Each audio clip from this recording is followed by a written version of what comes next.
నమస్కారం శ్రీ ఆచార్య అనంతకృష్ణ స్వామి గారు. నమస్కారం అండి. ఈ వీడియోలో ఏం చెప్తున్నారు? ఇక్కడ మనం సంపద ఐశ్వర్యం డబ్బు అని అనుకున్నాం మన సబ్జెక్ట్లో.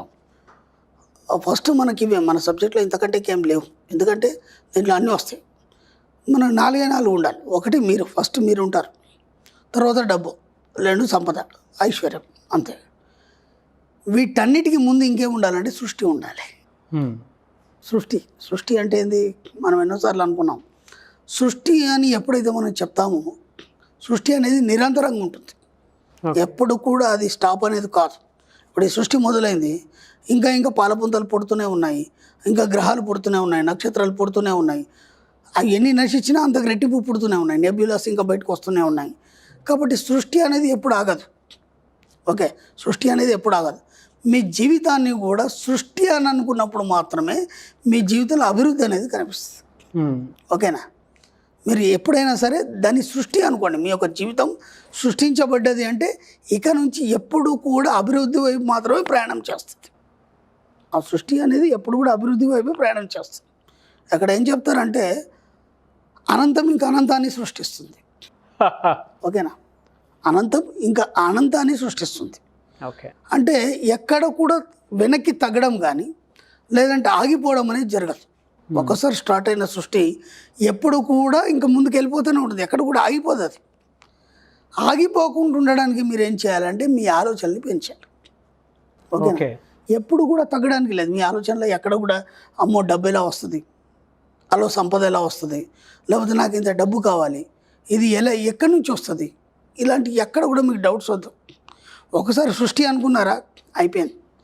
ఈరోజు 10,000 అనుకున్నారా, రేపు లక్ష అనుకున్నారా, కోటి అనుకున్నారా, 10 కోట్లు, అలా వెళ్తూనే ఉంటుంది. అది దానికి ఆగదు, అది ఎప్పుడు కూడా ఆగదు.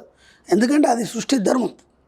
ఇన్ఫినిటీ ఎక్స్పాండ్ టు ఇన్ఫినిటీ, అనంతం వైపు కొనసాగుతుంది. మీరు ఎందుకైనా ఆలోచిస్తున్నారు? ఇప్పుడు మీరు ఇంతకుముందు కోరుకున్నారు, నేను ఒక 5 లక్షలు కావాలని కోరుకున్నారు, 5 లక్షలు వచ్చేసింది కదా. ఎంతోమంది మీరు ఇప్పుడు ఫీడ్బ్యాక్ కూడా ఇచ్చారు మనకి వీడియోలో, ఆ క్లాస్లో ఎంతోమంది ఫీడ్బ్యాక్ ఇచ్చారు.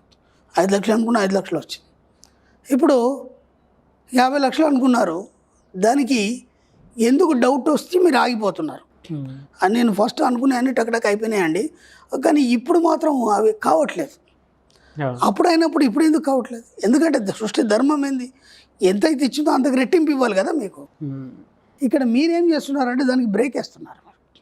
అంటే సృష్టి ధర్మానికి వ్యతిరేకంగా వెళ్ళిపోతున్నారు మీరు. అర్థమైందా? అంటే ఇక్కడ ఏమవుతుంది, మీ ఆలోచనలు అనేటివి తగ్గిస్తున్నారు. అంటే మీ యొక్క వైబ్రేషన్ అనేది ఆ 50 లక్షలకు సరిపడే అంత వైబ్రేషన్ని, మీ యొక్క ఆలోచన తరంగాన్ని, ఫ్రీక్వెన్సీని మీరు వదలలేదు, పడుతున్నారు. అక్కడ పట్టడం వల్ల ఏమవుతుంది, ఆ 50 లక్షలు రావట్లేదు.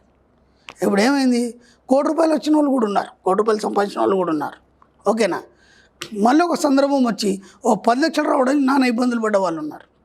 ఎందుకంటే మాకు చాలామంది కస్టమర్స్ వస్తుంటారు కదా, ఏమండి మీరు క్లాస్కి వచ్చాను, నాకు ఇలా మా ఇల్లు అమ్ముడిపోయింది, లేకపోతే ఒక ప్లేస్ అమ్ముడిపోయింది, నా మొత్తం అన్నీ క్లియర్ అయిపోయినాయండి. మళ్ళీ ఇప్పుడు బిజినెస్ మళ్ళీ స్టక్ అయిందండి. ఇప్పుడు అంత పెద్ద పీకల దాకా ఉన్న సమస్యల నుంచి నువ్వు బయటపడ్డావు. ఇప్పుడు నీ బిజినెస్ స్టక్ అయిందని ఎలా చెప్తున్నావు నువ్వు? అంటే నీ ఆలోచనల శక్తి అనేది తగ్గింది. ఓకే, సృష్టి చేయడం అన్న దాంట్లో నువ్వు వెనక్కి తగ్గావు, దాన్ని ముందుకు తీసుకెళ్ళట్లేదు. ఇక్కడ నీ ఆలోచనలు ఏవైతే తగ్గినాయో అప్పుడు నీ బిజినెస్ తగ్గుతుంది, మళ్ళీ నువ్వు కోరుకునేవి కూడా ఏవి కాదు. కాబట్టి ఎప్పుడు కూడా ఎలా ఉండాలంటే నిరంతరం యాక్టివ్గా అంతకు రెట్టింపును కోరుకుంటూ మీ ఆలోచనలు ఎక్కువ మొత్తంలో చేసుకుంటూ పోయినప్పుడు మాత్రమే ఆ సృష్టి అనే పదానికి నిర్వచనం అనేది చక్కగా ఉంటుంది. మీరు ఎన్ని కోరుకుంటే ఎంత కోరుకుంటే అంత మీకోసం సృష్టించబడుతుంది. అవును. కాబట్టి ఇక్కడ సంపద విషయంలో కావచ్చు, డబ్బు విషయంలో కావచ్చు, ఐశ్వర్యం విషయంలో కావచ్చు, అంత బాగుందండి. ఇప్పుడు అన్నీ బాగున్నాయండి, నాకు అన్నీ వచ్చినాయండి, బాగున్నానండి, కానీ ఆరోగ్యం దెబ్బతిందండి. ఐశ్వర్యానికి వచ్చేసరికి కదా మనకు ఆరోగ్యం కదా. అది ఐశ్వర్యానికి వచ్చేసరికి ఆరోగ్యం ఒకటి, పరపతి ఒకటి మనకు ఐశ్వర్యం కింద వస్తుంది. సంపదనేమో ఆస్తుల కింద వస్తుంది, ఐశ్వర్యంకి వచ్చేసరికి ఆరోగ్యం కింద వస్తుంది, పరపతి కింద వస్తుంది. ఇంతకుముందు అందరూ నా మాట వినేదండి, ఇప్పుడు వినటం లేదండి. ఎందుకు? నీ సృష్టి ఆలోచనల్లో నీ యొక్క ఫ్రీక్వెన్సీ తగ్గింది. ఎందుకు తగ్గింది? ఫస్ట్ ఉన్నటువంటి ఆకలి నీకు ఇప్పుడు లేదు. స్టార్టింగ్లో నీకు బాగా అన్ని ఫోర్స్ ఉండేది, ఓకేనా? ఆలోచన కూడా అంత ఫాస్ట్గా మూవ్ ఫాస్ట్గా ఉండేది, అంత తొందరగా కావాలని ఉంది, అంత బాగా ప్రయత్నాలు చేశారు, టగటగా అయిపోయినాయండి.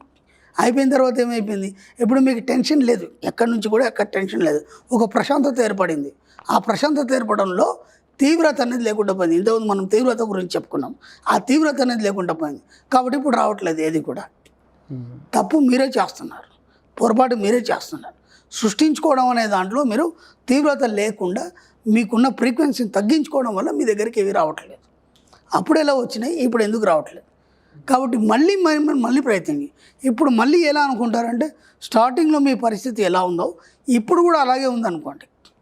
అనుకొని మీకు కావాల్సిన వాటి గురించి గట్టిగా ప్రయత్నం చేయండి. ఎంత వీలైతే అంత మీ ఫ్రీక్వెన్సీ స్థాయిని పెంచండి, అంటే మీ ఆలోచన తరంగాల శక్తిని పెంచండి. ఎంత పెంచితే అంత తొందరగా మీరు కోరుకునే మీ దగ్గరకు వస్తాయి. మీరు ఎంత స్లో ఉంటే అంత తొందరగా మీకు ఆలస్యం జరుగుతుంది, అంత ఆలస్యంగా జరుగుతుంది. ఇక్కడ చేయాల్సింది రెండు. మీ యొక్క ఆలోచన తరంగాల ఫ్రీక్వెన్సీని పెంచడమా తగ్గించడమా? తగ్గిస్తే మీరు తొందరగా పొందలేరు, పెంచితే తొందరగా పొందగలరు. అది మీరే డిసైడ్ చేసుకోండి, అర్థమైందా? ఎందుకంటే మీకు ఈ తేడా తెలియట్లేదు. అప్పుడు ఎందుకు అయింది, ఇప్పుడు ఎందుకు కావట్లేదు? నా క్లాస్కి వచ్చారు, ఎన్నో క్లాసులకు వెళ్ళారు, ఎన్నో ప్రయత్నాలు చేశారు, స్టార్టింగ్లో బాగుంది, మళ్ళీ ఇప్పుడు ఎందుకు డౌన్ అయిపోయారు? కారణం మీరే. కాబట్టి అది మీకే అర్థమవుతుంది నేను ఎక్కడ పొరపాటు చేస్తున్నా అనేది.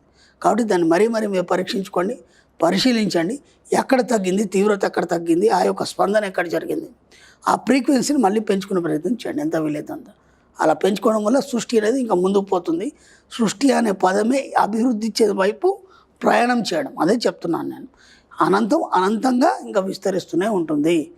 దాన్ని ఆ యొక్క పదాన్ని దృష్టిలో పెట్టుకొని ఎంత వీలైతే అంత ఇంకా సృష్టించుకొని ఎక్కువ మొత్తంలో ఆలోచిస్తూ పెద్ద మొత్తంలో పొందడానికి ప్రయత్నం చేయండి. అంతకు రెట్టింపు విషయం మీకు ఇస్తూనే ఉంటుంది. మీరు చెప్పినట్లు నిజంగా ఇనీషియల్ టైంలో ఎవరికన్నా ఆ బర్నింగ్ డిజైర్ కానివ్వండి, ఆకలితో ఉన్నప్పుడు ఎక్కువగా వస్తూ ఉంటుంది, ఆలోచన కూడా అంత ఫాస్ట్గా మూవ్ అవుతూ ఉంటుంది. ఎందుకంటే ఆలోచన ఫ్రీక్వెన్సీ ఎక్కువ మొత్తం చాలా ఈజీగా ఇక్కడ నుంచి కొండని దిగొట్టమని కొడతారు, ఆ రేంజ్ ఆలోచనలు ఉంటాయి. అది అయిపోయిన తర్వాత మళ్ళీ సైలెంట్, అది క్లియర్ అయిపోయిన తర్వాత అది తగ్గదు. నేను అనేది ఆ ఫైర్ అనేది అలాగే ఉండాలి, అవును, ఎప్పటికీ అలాగే ఉండాలి. ఎందుకంటే డబ్బు సంపద ఎవరికి ఇష్టం ఉండదండి, ఎంత వస్తుందో దాన్ని ఎంజాయ్ చేయడానికి చూస్తాడు. ఫైర్ ఎందుకు తగ్గాలి? తగ్గింది, మీకు రావట్లేదు అంతే. అది అక్కడ సబ్జెక్ట్ తప్పు కాదు, ఏం తప్పు కాదు, మీ తప్పే. అది మీ యొక్క తీవ్రత తగ్గింది, రావట్లేదు అంతే. ఎంత వీలైనంత పెంచుకోండి. డెఫినెట్గా sir. Thank you so much Shri Acharya Anantakrishna Swami garu. Thank you అండి. సుమన్ టీవీలో మీ పర్సనల్ అండ్ బిజినెస్ ప్రమోషన్స్ కోసం కింది నెంబర్కి కాంటాక్ట్ చేయండి.